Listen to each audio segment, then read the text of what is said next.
सहना भवतु सहनौ भुनक्तु सह वीर्यं करवावहै तेजस्विनावधीतमस्तु मा विद्विषावहै।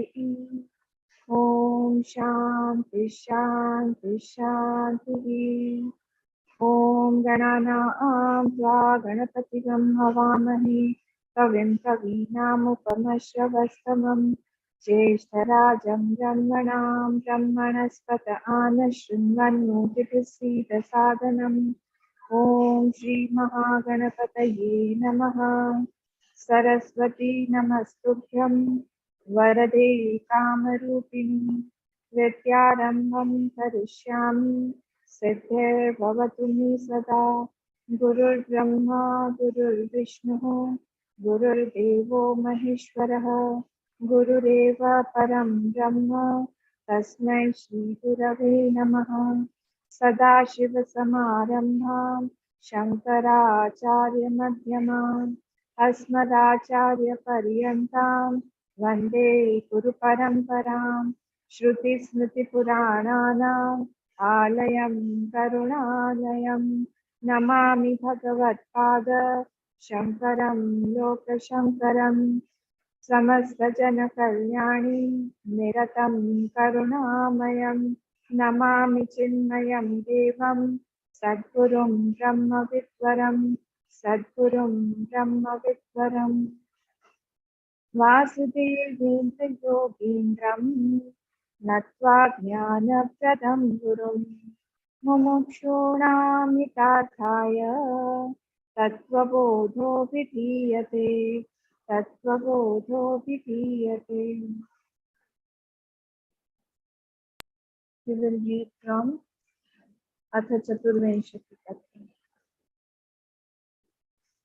उत्पत्ति प्रकारं वक्ष्यामि। The universe.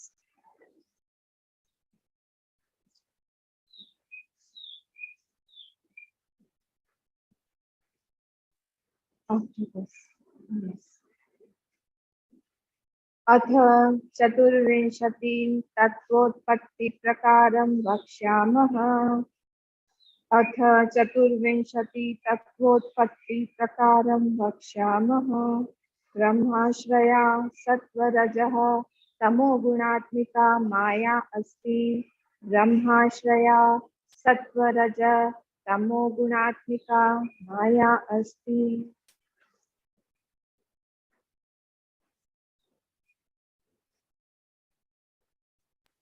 So today we are going to start a new topic. I hope Sat, Chit and Anand, the topic that was taken yesterday, is clear. So Sat, we have got 3 misunderstandings, the 3 notions that we have, that we are born, we are in time, that we are ignorant, and that we are unhappy. We need something to fulfill ourselves, to make ourselves happy from outside. So these 3 are the misunderstandings are removed by Sat, Chit and Anand words. These 3. Now after that, after we have heard about this, now in the Anand aspect, we also saw that the Anand is the Anant aspect. When we are not getting Anand, that means that there is some or the other limitation that we are facing, either on the body or the mind or the intellect. Some limitation, some kind of limitation is only the sorrow. Sorrow is nothing but some kind of limitation on that self. So when we are experiencing that unlimited self, it does not mean Anantata means in space. Because these small technical words, they may connote something else in our mind. Like when we talk about Brahma and when we talk about Atma, naturally our mind tends towards thinking that Brahma is something outside, kept somewhere in some space, like a ball, like a very effulgent, self-effulgent ball. It is illuminating ball somewhere kept outside. And Atma is what? Inside me. This is also one notion. But these words are to take our attention towards the essence of that Atma or that Brahman. They cannot be two. Atma and Brahma are the same names. Atma means that same Brahma when we are talking at Veshti level, and the same Atma is everywhere. There cannot be two Atmas. Otherwise, we'll again go towards Sankhya, which says that there is per Atma, there is Atma per head. Everybody has his own Atma. So that's not the case here. Okay, so similarly here also when we say that Brahma is Ananta, when we are saying that is Ananda Swarup, and Ananda Swarup means what? That is Ananta. Then naturally we tend to think that Anantata means that we are in space, as if we are expanding, expanding, expanding. We are everywhere. There is not a place where we are not. It's not like that. Anantata there means that there is no limitation on that I. On myself, there are three kinds of limitations: time, space, and object. In time, in space, in object. So in that Atma, there is no such limitation. That is the aspect of Anantata. So we should be clear here that it is not the expansion aspect, but it is that unlimited aspect that has been told. And that is why I feel that here it was in English. Those of you who have English books, in that it is translated as bliss. That bliss does not tell us the exact meaning. That bliss may be in some levels. Bliss can be of some levels, like at the level of the body, at the level of mind, at the level of intellect. But that is not at the level of anything. It is medium less. That's sukh. So it is not actually the bliss also. That bliss is not connoting the exact meaning here. It is not indicating the exact meaning. So Ananda means what? That is Ananta. Ananta means what? That Anantata does not have any limitation on that self. And there are three types of limitations: time, space, and object. I'm repeating this again and again so that impression is formed in our minds. Because sometimes we tend to think wrongly. Our notions are formed wrong. And if the basics are wrong, then continuously we'll be thinking wrong only. So here it does not mean that when we are saying that it is Ananta means that it is expanding, it is everywhere. No, it does not have a limitation of anything on itself. So if you say that it is expanding, it is everywhere, what is the problem? What is the problem? I'm everywhere. But no, if I'm not everywhere, then as if it is seeming that I am expanding and I was not there, and now I'm started expanding, and after Gyan, I'm started expanding, and then space will also come, object will also come. I'm not in space, I'm not not like that. These three constraints are not there on myself. So from that angle, we should see that I cannot be expanded. I'm everywhere. I'm in time. I'm not in time. Limitless experience. No, there is no such experience of time there. There is no such experience of space there. I am beyond all the objects. The objects are appearing on myself. So my thought should go there. Anand is the experience of completeness, or you can say absence of everything, absence of any desire. Whenever we are desiring anything, at that time are we are small, we are not fulfilled, we are apurna somewhere or the other. We are not full. Somewhere we need to become full. That is the thing, that whenever we have a desire, that means that we are not complete right now. That desire is going to complete me. So after that desire gets completed, after that, what will happen? After that, I am complete, not right now. So here, when I say that there is no limitation in me, every desire that makes me limited somewhere, because I feel that I am small somewhere, because I'm incomplete. That desire, I have a desire to get a new car. After that, right now, I'm incomplete without that car. After that, I get that car, it is standing right in front of my door. I see it, then I get completed. I feel fulfilled. Why you are not complete right now? No, I'm not complete right now. Why? Because I have the desire to complete myself. Any desire, I have a desire to eat something. If I don't eat, I'm not getting that joy. We have so many things in the kitchen. Go eat. No, I want that specific thing.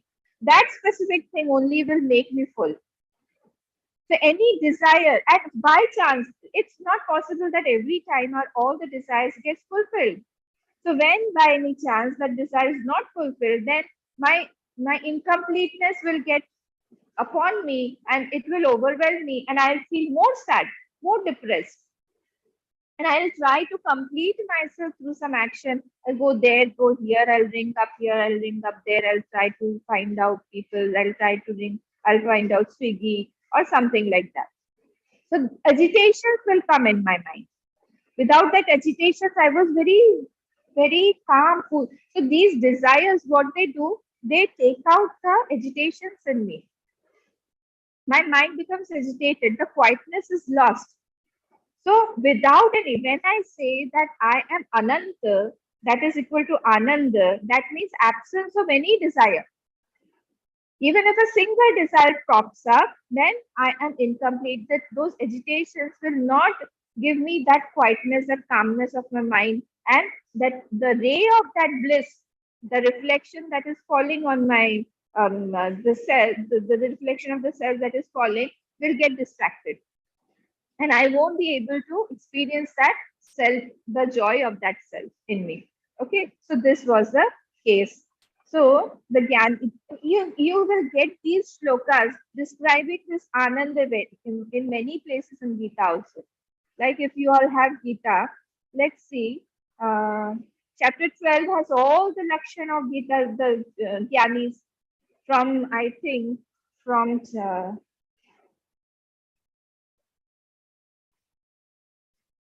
from shlok number 13 to 20. You see, you try to see all the lakshan, advesha, sarvabhutana, maitra, karuna, evacha, nirmamo, nirahankara, sukha, dukkha, samavim. All these are explanations of completeness, of anantata, of not having a single limitation on that self. Without being a jnani, you cannot be a devotee also. So we cannot divorce these two. If we say that we are a Vedanti and I'm not a Bhakta, then don't have that completeness. Or if you say if you are a devotee and you're not a Vedanti, you have to know the swarup of that Lord also whom you're worshipping. Otherwise, that's not complete. Even the gopis had the gyan. Even Ramakrishna Paramahansa also had to have gyan. Only after that his devotion became complete. So we have seen in many cases that these two are not divorced. Actually, one takes to the other.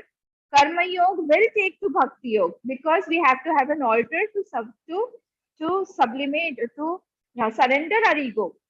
Where we are working for someone, where we are sublimating our ego, where we are surrendering our fruit of action, where we are surrendering the doer.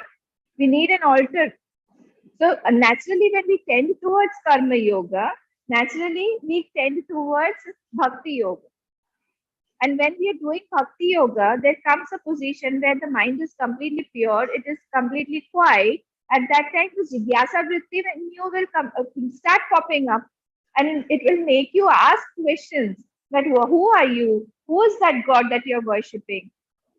Are they two different? Is Jeev different from Ishwar? Then what is the criteria? Who made this world? Why am I in this world? What is the purpose of my life? What is the purpose of this sansar? All these jigyasa vrittis, these questions come up when my mind is becoming pure. Otherwise, these questions don't come to a normal person, to a material person. I won't say normal. Normal word is very hypothetical because some people say that he is not a sannyasi, he's a normal person. I said, what is it? That means the sannyasi is not a normal person. So you should not use this normal and abnormal everywhere here. So here, when we are talking about this state, all these three are connected. Karma yoga is connected to bhakti yoga. It will lead to bhakti yoga unless you bring in bhakti yoga and karma. It's not karma yoga at all. What is yoga? Yoga means to join, to conjoin something with the higher in you. So when we are conjoining, when we are uniting ourselves with that higher, while doing the karma, while doing the action, how? By surrendering my fruits of action to that altar, by taking the support of that altar whenever I'm doing, by not forcing, by not having insistences on everything, on every portion. Okay, fine. If you want it like that, it's better. It is that way only because I am not having my ahankar. My ego is sublimated. Naturally, again, while doing karma yoga, my bhakti will increase, it will strengthen, and later at a point, my purity will be at such a level that again my jigyasa vritti will come from inside, and it will start questioning me about my existence, and then it will lead to Gyani Yoga. So these three cannot be divorced at all. So here, when I was talking about chapter 12, all the characteristics of a devotee that have been given by the Lord Himself are nothing but the characteristics of a Gyani. And what are these characteristics of a Gyani that are telling us, that are indicating that there is no limitation on that self? Adveshta, there is no limitation. There is no limitation of Bhed Buddhi. There is no limitation of differentiation. Adveshta Sarvbhutam, he is not having jealousy, he is not having difference of opinion with everybody, anybody. Maitra, Karunaha, he is having mitrata with everybody, Karuna with compassion towards everybody. How? Without any Bhed Buddhi. There is no limitation of time, space, or object. There is no limitation of differentiation of human beings or Pashu Pakshi or that's why Tukaram used to run after the dog also. Come, come, come. Don't take that roti away like that. I'll put some ghee for you. This is a state of a Gyani only. Directly, he's talking about that level. So we cannot divorce these two. Okay, so here Gyani and many other places also. In chapter 7 also, he has said, Puta Savistendriya, Santushta Satatam Yogi, Yatatma Vidamisha. So many shlokas are there. I'm not taking you towards those shlokas, but whoever, those people who are from morning class, earlier morning classes, they should go and try to find out such shlokas from Gita that confirm, that reaffirm this state, that these shlokas are, see, all the scriptures, they are not saying something different. They are all taking us towards the same goal. So they are all in a complete synchrony. It's not that one text is completely different from the other. They're telling us the same thing. Maybe the path is different. Maybe somewhere we will see Tatpat Shodhanam, somewhere we will see Twampat Shodhanam. Similarly, here also, Bhagwan is trying to put these principles in front of us. That Anantita, the vision of that Gyani does not have any limitation on itself, and that is why when Jad Bharat was like that, at that time when the sword was coming on his neck, he thought that this body is also five element, and that sword also is made up of five elements. Can you imagine? That was the level of oneness. When he was being cursed by his sister-in-laws, when they used to shout at him, when they used to give him all bird things to eat, at that time also he was same. He didn't have any opinion of dvesh or jealousy or anger in himself. Nothing. He was quiet as possible. So these are the things that we should inculcate ourselves while we are under the process, under the procedure of going towards jnana. So this was our Anantata portion. Okay. Now, till here, I want to introduce two words to you today. That is Swampad Shodhanam and Tatpad Shodhanam.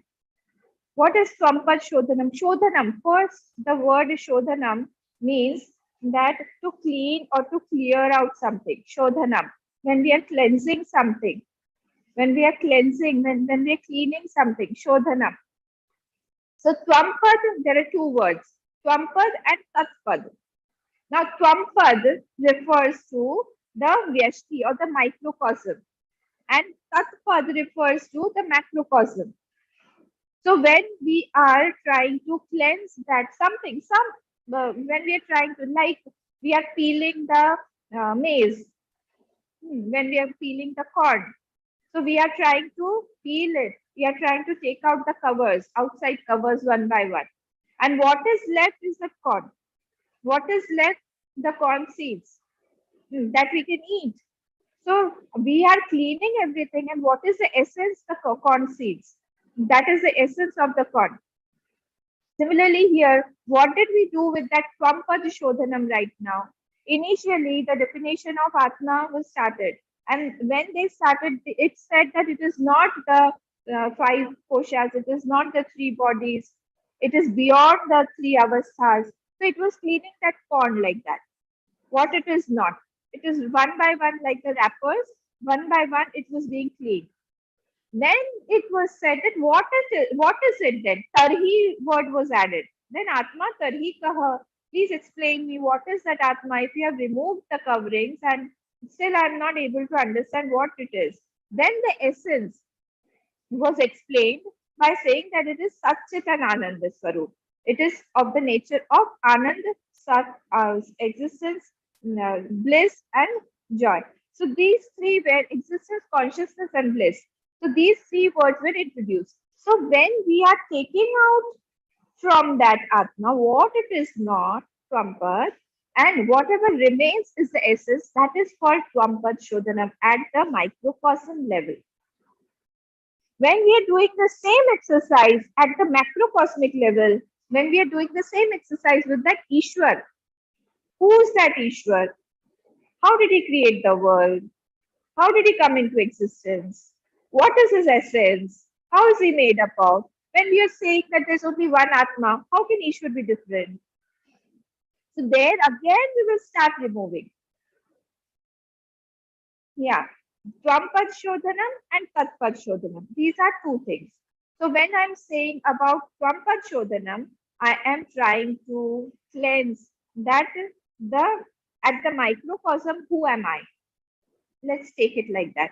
Who am I? At the microcosmic level, व्यष्टि level, मैं व्यष्टि level पर, व्यष्टि के स्तर पर मैं अपने आप को जानने की शोधन करने की कोशिश कर रही हूँ कि मेरा तत्व क्या है.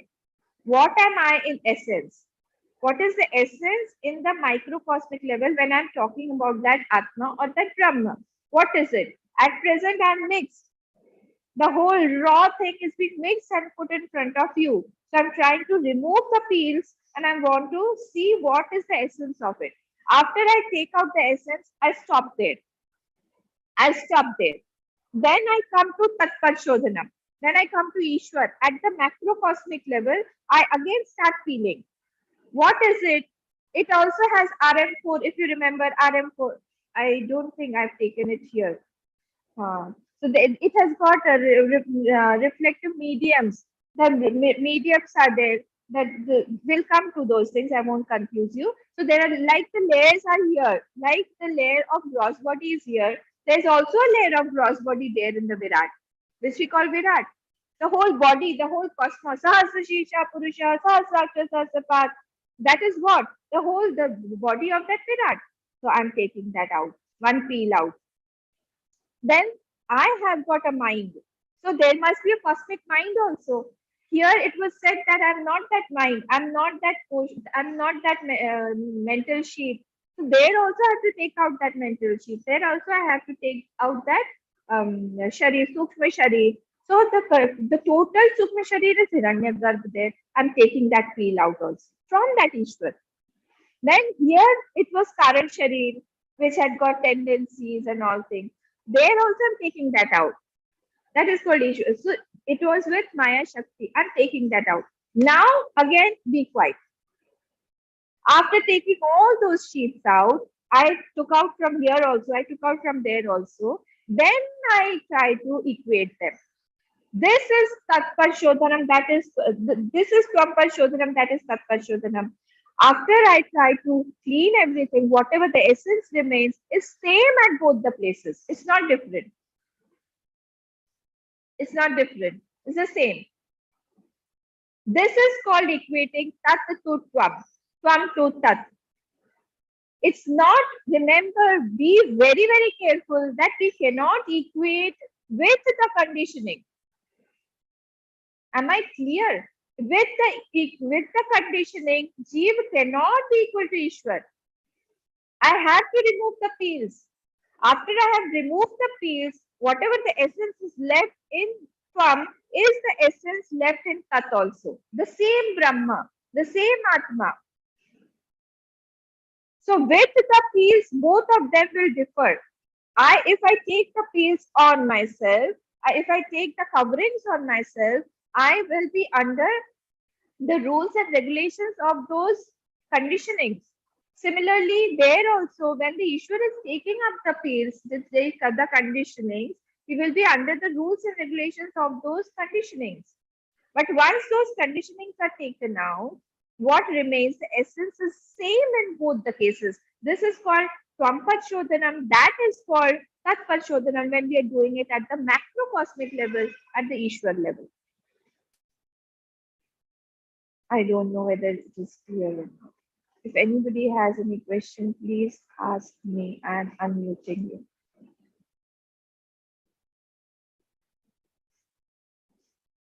Amma, I had this question, which is kind of which is like confusing me. The question is that at the macrocosm we call it Brahman, Macrocosm, and we call it the, okay. at the microcosm we call it Atma,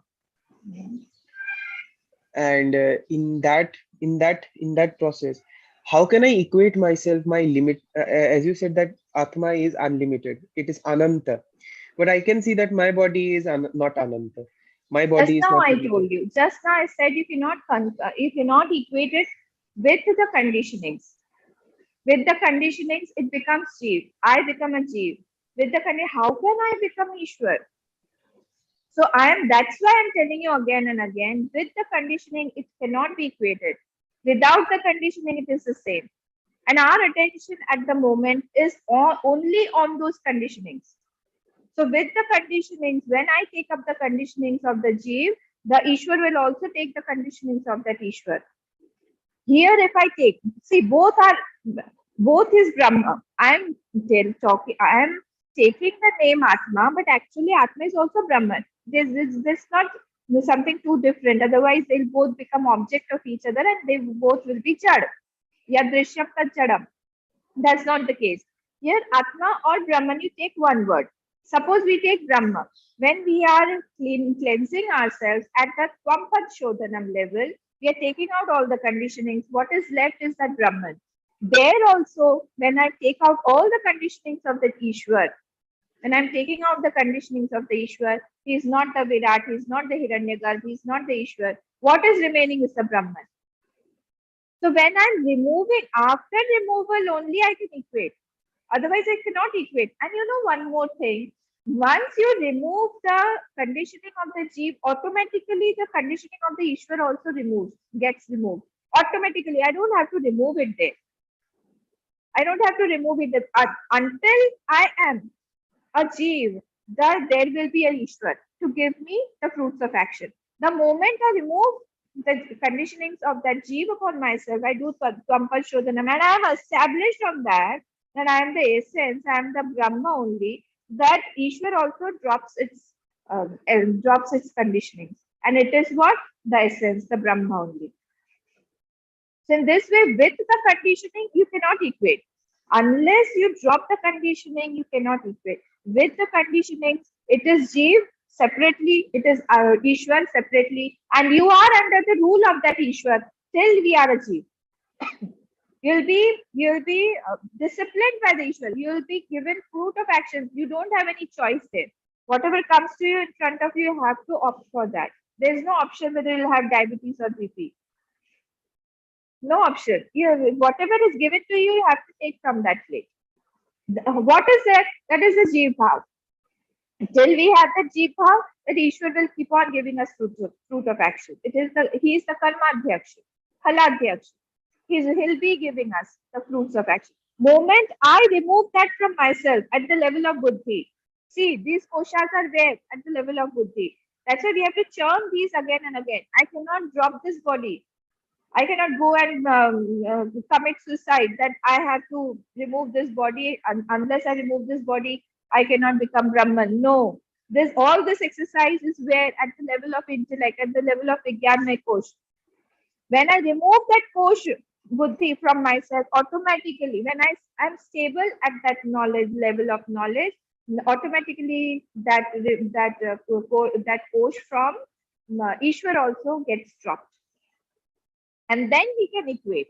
Not until then. And all these words, remember that all the words here in Vedanta, they have a specific meaning that indicate towards some speciality of that Brahman. It is indicators because we communicate through words. We need words to communicate to each other. The words only take impressions. Without words, we cannot take impressions. So that is why these words, maybe the Atma and the Brahman are same. Drishta is also same. Okay, these are all same words, but they are connoting different things at different levels. Atma, when we are talking about, it is at the level of Vyashti, Brahman at the Samashti. But Atma and Brahma cannot be two. Drishta, whenever there is drishya, with respect to any drishya, with respect to any scene, this drishta comes. So all these words are taking us to some specific meaning of that Atma only. So we need not confuse. Every word has its own meaning. But Atma, remember this point, main point is essence is Atma is only one. We can call it by different names. These names may be given differently by you, connoting different meanings at different points of time. Okay, anybody else? Is it clear? Supratim. Bit better, ma'am, but better, Okay, ma'am, it much will get clearer. cleared. Yeah, it will get cleared slowly. Keep on listening. Yes, anybody else? I hope this is clear. Sampadshodhan and Tatpadshodhan. Now I come to next point. Next point is here. Now, so we have completed the Tvampadshodhanam. And now we are entering to Tatpadshodhanam. What is the Ishwar? How is the Ishwar? What is the Jagat? At the macrocosmic level, we are going to enter. So we have stopped where Satchitanand. Don't forget that what is the essence, because ultimately we have to equate. So it's like Tulabhat. So first one side we have already cleansed everything and we have kept that pot ready. What is in that pot? Only Satchitanand. What is that? The Jeev is nothing but Satchitanand. This is clear. Now we come here. Now we are trying to know the essence of that Ishwar. What is it? Because I see right now, I cannot see him. I see the whole world. So I am trying to go to that Ishwar through whatever is seen. Again, I am not able to perceive that Ishwar. Who is that? I don't know whether he exists also or not. But because the Shastra is saying, maybe he is there, maybe I want to test and see whether he is there, what does he do, so through the scene, whatever is visible in front of me, I am trying to take my thoughts towards that unseen, towards the unmanifest. So that is why the example of this universe has been taken. So let me tell you what is this universe. Bhagwan Bhashikar is saying, let us try to analyze the constituents of this universe. What is it made up of? Who made it? When was it made? Where is it actually? So all these things will be cleared up in. So the first sentence that says is Atha Chaturvinshati Tattvotpatti Prakaram Vakshyama. Now I'm going to Vakshyama. I'm going to tell you. This is in future tense. I'm going to tell you what Utpatti Prakaram, how it all expanded. What did expand? Chaturvinshati Tattvaha, the 24 types of 24 elements that have been expanded. So this is the Pratigya Vakya. Now this will be proved. Pratigya Vakya is the statement to be proved. Now this will be proved in our further sentences. Further, the text will prove it. So Atha means thereafter. Atha means thereafter. After I have done Swampadshodhanam, now this Tatpadshodhanam is going to begin. What will it do? It will explain how this universe comes up through these 24 types of elements. So now next sentence that comes is here. I'm just read it. I'll tell you the meaning and I'll then come to that portion. Brahmashraya. Brahmashraya sattva rajas tamo gunatmika maya asti. Now first time Bhagwan Bhashikar ji is bringing in the term of maya here. Why is it required? We'll see it now. So what is the essence of maya? It is sattva rajas tamo gunatmika. It is sattva rajas tamo gunatmika. It is made up of three gunas. No. Three gunas are only called maya. Trigunatmika. When it is said sattva rajas tamo gunatmika maya, what does it mean? It is the three gunas are only called maya because maya is working through these three only. Okay. So now what are these three? These three are getting their support from where? From Brahma. So these three are nothing different than the Brahma. They are appearing on that Brahma only. All these three gunas, sattva, rajas, tama, are appearing on that Brahma only to get their existence from. Because otherwise everything is jad here that we have already seen. Either there is jad, either there is sentiency, inert or sentient. So everything in this world is inert. From where, if we see the sentiency, from where is it getting the sentiency? It is getting from that Brahma only. Because other than Brahma, there is nothing called sentient here. Okay. So now we'll try to explain this. This world of creation. If we are looking at the creation, if we are seeing something, if we are world, why do we say that world is a creation? Can anybody tell me from our morning class people, why do we call this world as creation? इस संसार को हम कृति क्यों बोलते हैं? Why do we call this sansar a creation? Amma, because I feel that if it's called a creation, then there has to be a creator. No. My question is not that. My question is, why is it a creation? Why do we call this as a creation? क्योंकि इसमें विकार आते हैं. Very good. क्या क्या विकार है? आप बिल्कुल सही बोल रहे हैं. क्या विकार है? पहले नहीं था, फिर आया, फिर चला जाएगा. So posterior non-existence, prior non-existence also. These two words, praga bhav, pradhvansa bhav. So why do we call something a creation? Why do we call something a kriti? Kriti का मतलब क्या? कुछ बना. When we have created something, that means it was not existing before the creation. So it was praga bhav, means prior non-existence. Okay, it has prior non-existence, and again it changes because it is continuously modifying. So it won't be there after some time. So this is called a creation. Anything, any kriti has got praga bhav and pradhvansa bhav. It has got prior non-existence and post non-existence also. So because it is a creation, anything that is created has to have two components for creation, for creating it. That is the material cost and there's the efficient cost. What are these two? Like if we are creating a pot, a mud pot. So when we are wanting to create a mud pot, we need the ingredients to create it. What is it? The mud. But we have to put it under certain process so that it becomes soft and it can be moldable. So that has to have a material cost. Whenever we are creating something, there has to be material cost. That is called the upadan karan. And there is somebody, the potter, who is different from the pot, who is creating that pot from that mud. Anything that is created will have two components, the material cost and the efficient cost. That efficient cost has to be sentient, that has to be intelligent enough to make a pot. And it has to be separate from the material cost. This is the case in samsar. In the world, we see that whatever is created has to have two things. Again, material cost and efficient cost. The material cost of anything is what? Through which that thing is created. Like for a pot, it is the mud. Like for ornament, this is the gold.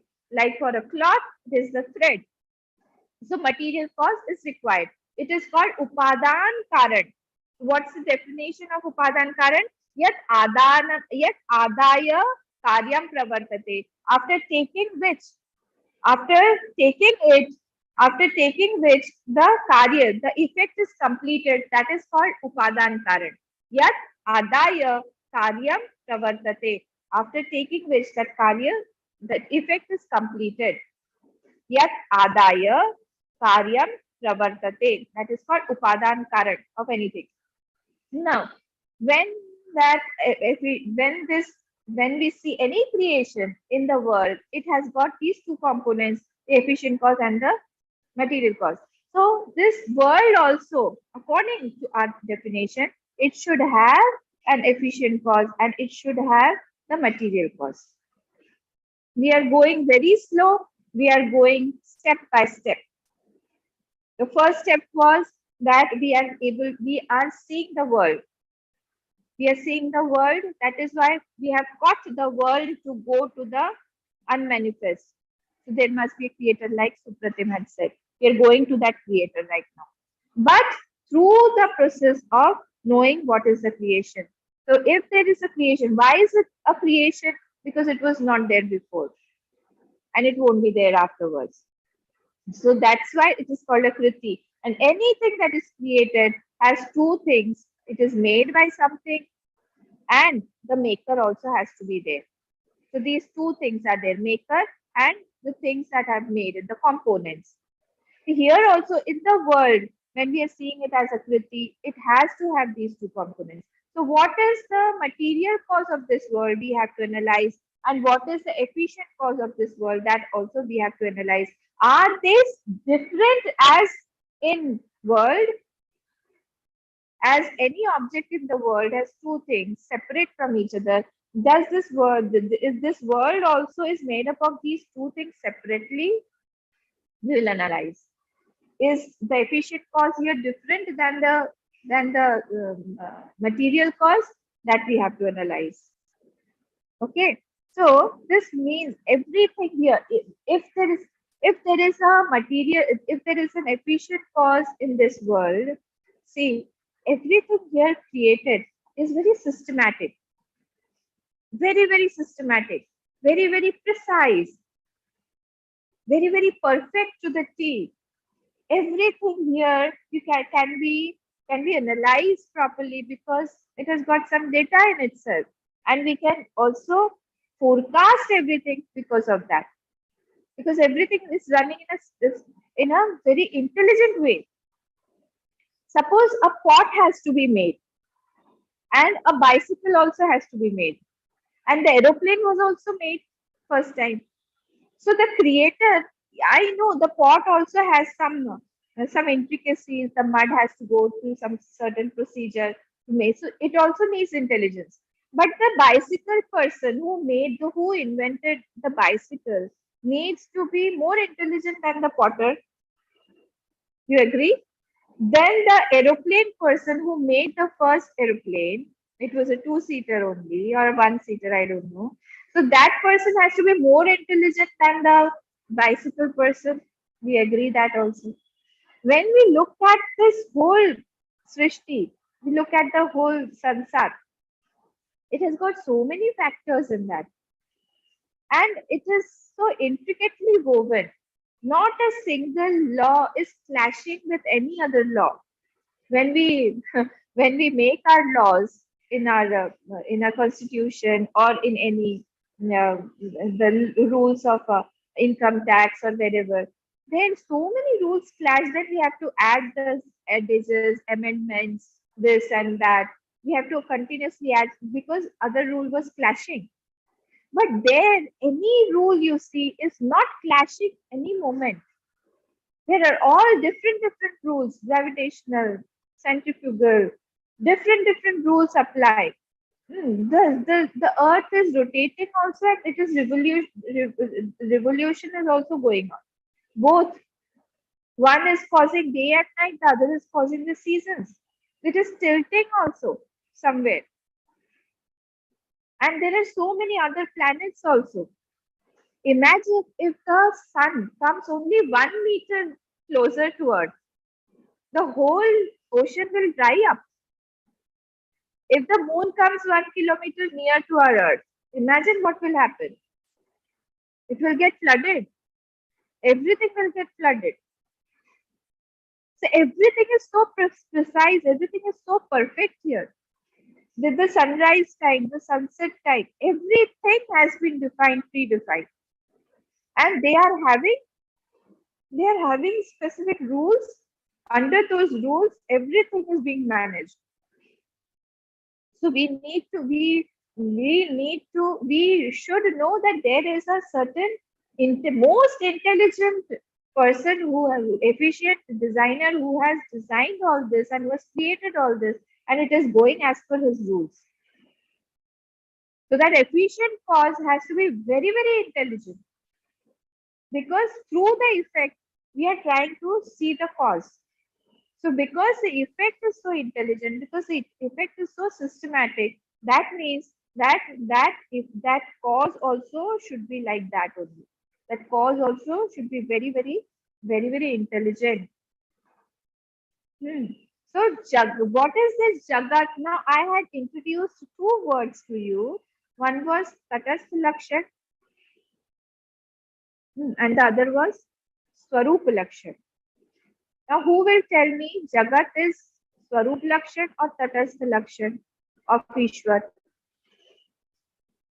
Tell me the difference between Tatastha Lakshan and Swarup Lakshan.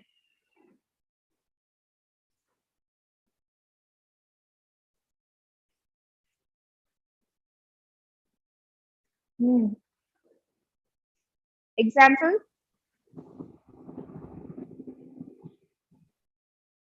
Yes, Abhama.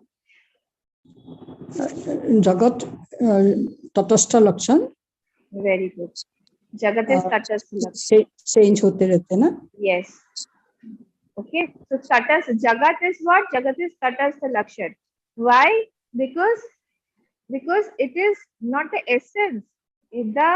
That Brahma exists without that also. If you remember, what is Swarup Lakshan and what is Tatastha Lakshan? When we are defining Bhagwan Ram, when we are defining Bhagwan Ram through Sita ji and through Lakshman ji, it is Tatastha Lakshan. But when we are defining Bhagwan Ram through his color, through his hair, it is always with him. So that is the Swarup Lakshan that cannot be taken out from him. When we say Satchitananda Swarupa, that is Swarup Lakshan. But here Jagat, when we are trying to define, because Jagat may or may not be there, but still that Brahman is there.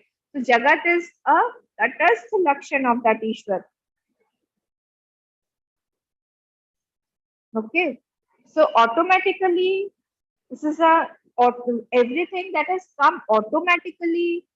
The nature is working automatically. This automatically word is a fallacy. It's not reality. The Jagat is going automatically. the sun is rising. Prakriti is doing its own chores. No, it is not like that. Why? Because Prakriti is Jad. How can it do its own chores on its own? No, it's not possible. Jad cannot. What is the definition of Jad? That does not know itself, neither others. It does not have. It does not have. It cannot be prompted to work. No pravritti. Self pravritti is not there. So how can this inert world, the inert creation, work on its own? Swatmani kriya abhavat. It cannot work on its own. It cannot work on itself. So we need somebody else. So there has to be some automatically word is not fitted here. So nothing can be automatically, like automatically everything is done. No, it's not automatically. Someone else is ruling. That efficient cause has to be intelligent to make this whole world go around.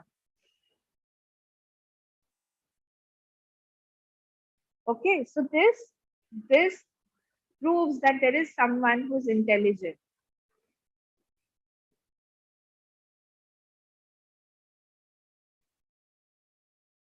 Okay, I'll come to your question.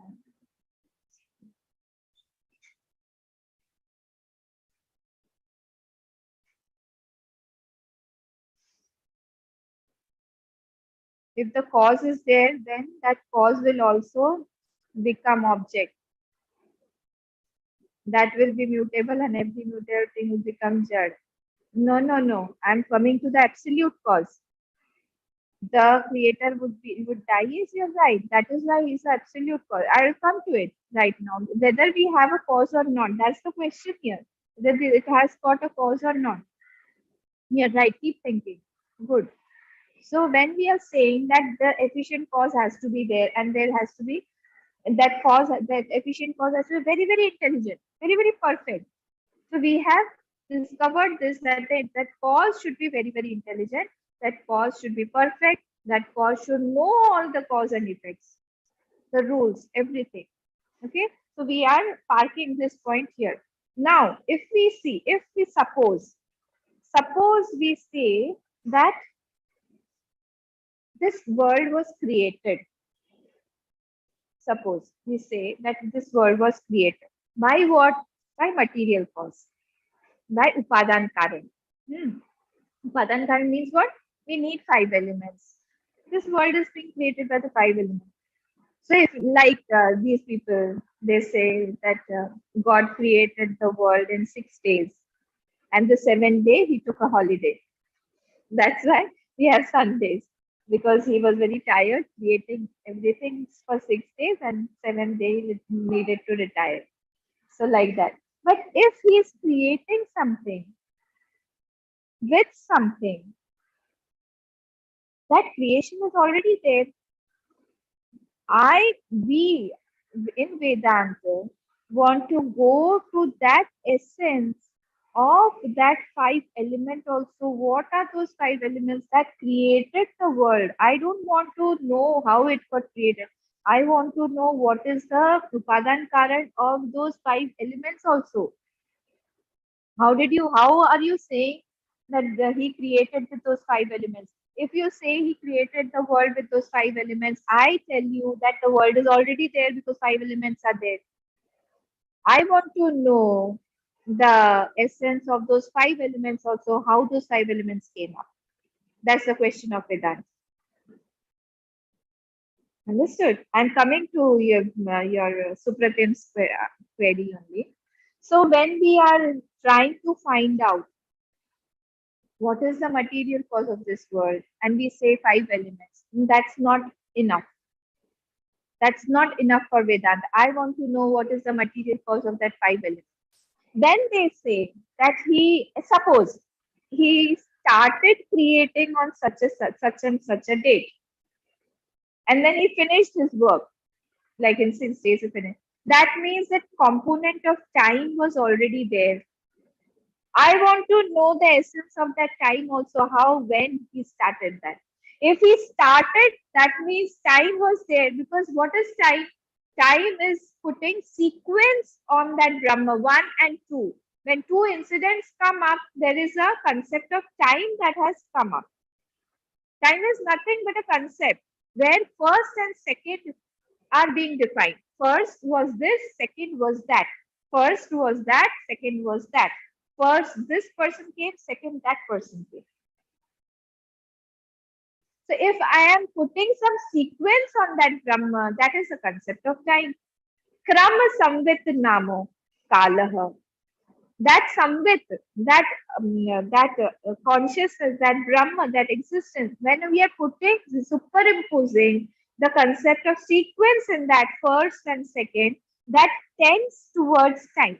That is called time, concept of time. Without first and second, if there's only first, there's no second, then the time, concept of time won't come up. So if I say that he started at such and such time, that means time was already there. I want to know when time started, because time also falls in Jagat for me. I want to know with what he made the world. I want to know when he started making the world. If he started already, that means time was there. So I want to know the concept of what is the essence of time. And if you are saying that he made the whole world sitting in Golok or in Vaikuntha or in Saket, whatever, that means space was already there, existing, or he was sitting on a stool and he made. He was sitting on a chair and he made. That means space was already there. What is space? Accommodation. Power of accommodation is space. That means already it was existing. No, I want to know how that space also came into existence. My question is, I want to know the whole essence of the creation. The 5 elements: time, space, object. And one more thing. If you say he created, that means you're making him a doer. If he's a doer again, that doer is continuously modifying. And then what will happen? It will die. It will change. So that Ishwar, that Brahman is with what? If he has created everything, he will die because he's got a doer in him. And the doer won't last. So I have all these questions with me that prove that this world, this time, that this cannot be different from that Ishwar. So what is actually happening? He himself has created everything upon himself, through himself, without having any doership. And the example given, how he created? Through Maya Shakti. Because otherwise, again, the doer will come up. He's not the doer, but as if he has become the doer and he is becoming Ishwar to create something. And upon him only he is creating. Through Maya, that is not there. Ma means not there. That which is not there. Ma, sa, Maya.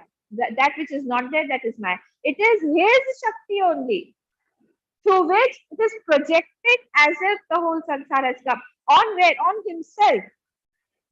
So 5 elements are nothing but Brahman. He's creating on himself. Because something else cannot be there. He cannot take up some other material, because anything else that comes up apart from himself will again become Jad. So how can something else apart from him be there? We have already seen that there's nothing other than that Brahman. Everything that is existing is Brahman only. And we want to know the essence of 5 elements. The essence of 5 elements is he only. We want to know the essence of time. We've already seen when we were discussing Sat. At that time, we've already seen that Sat, where is it seen? 2 seconds are seen in the absence of seconds. Time is seen in the absence of time. Time is seen or timeless. That is called Sat. So the essence of time is also he only. The essence of space is also he only. Because he is the expansion. Where will it take place? Apart from that Brahman, there is nothing that is existing. So upon him only everything is created. By whom? By this Maya Shakti. The example in Shastras, in Mundak, is given of the spider. The spider that creates the whole web through its own saliva. That example is here. It's not a perfect. See, we won't get a perfect example. All the examples have limitations. So here also, when we are looking at this example, the spider example, he's creating through his own saliva, through his own body, like that. Where and it does not get trapped in its own web. It's not trapped. It is creating there, and then it takes, when it wants to come out, it will take inside also. The whole web will go out. So in this way, here also, yathorna nabhi sujate grinate cha yatha prithivya moshadher sambhavanti. All, everything, whatever is being created here is what is nothing other than that. The Aushadhi and Vanaspati, it is coming out from the Prithvi. This example, 3 examples are given. Yata Satah Purushat Kesha Lomani. 3 examples. One example was this one, the spider example. Second example was the anna that is coming out, the vanaspati plants, vegetation that is coming out from the earth. And the third example is like we have got nails and hair on us. Sataha purushat kesha lomani tathaksharat sambhavanti yaha vishwam. Similarly, the whole world has come out. So these examples mean what? The first example gives us that from that sentient, the inert is coming. The second example, from that inert Prithvi, sentiency is coming. Third example, from this sentient thing, inert is coming. These three examples are connoting different things. So the Athurna Nabhi, Sujate Grinatecha, the spider example tells us that the cause, the creation has come from sentient being. Second one, but it is very magical. Why? Because from the jad, sentient things can come out. From Prithvi, we can see that the plants have sentience in them that is coming out. But you can go to opposite also. From this sentient body, the nails and the hair that can be cut. That should be cut actually. That should be cut. We don't feel the pain. So the inert can also come out. So these three examples have been given. So this whole Srishti is nothing but that Brahma only. That Brahma is only the material cause. The Brahma is only creating itself as if it has become the whole world through the power of Maya, because nothing is there. That will continue. I'm just giving you the basic of this thing so that you contemplate again. You have more questions that when we are going ahead, progressing in this chapter, you'll continuously get your answers. Unless you have your questions, the answers won't get clicked. I am nobody to quench your thirst, quench your answers, satisfy your answers. You only, those answers have to click from within you. And unless you have those questions within you, unless you have that jigyasa vritti within you, those answers won't strike. Those answers won't create impressions. So continuously think about these points, that whatever is seen, whatever is seen, how can it be different from that? It cannot be different. And that is the basic of all our upasana. When we are doing upasana, we are actually, our attention is on that Brahman only. When we are watering the tulsi plant, or when we are giving argya to the Surya, it is not to that Surya, it is to that Surya Devta, that Brahma that is holding that power of Surya. It is not to that Tulsi plant, it is to that Adideva, the Tulsi Devi, that is not other than that Ishwar, that Brahma. So nothing here is apart from that Brahma. Everything is that Brahma only. It is superimposed. It is seen on that Brahma, the whole Jagat. So that is why their efficient cause and a material cause cannot be different, as in the case of the world. In the world, they have to be separate. They have to be different. But here, you cannot differentiate between the efficient cause and the material cause, as in the Jagat example. Okay. So today our time is over. Keep on thinking, keep on churning these points. That will help you to reaffirm these points, these principles that are with the crux of our Vedanta. We'll see more next time. Om Purnamadav Purnamidam Purnat Purnamudachyate Purnasya Purnamadaya Purnameva Vashishyate. Om Shanti Shanti Shanti. Hari Om Shri Gurubhyo Namaha. Hari Om.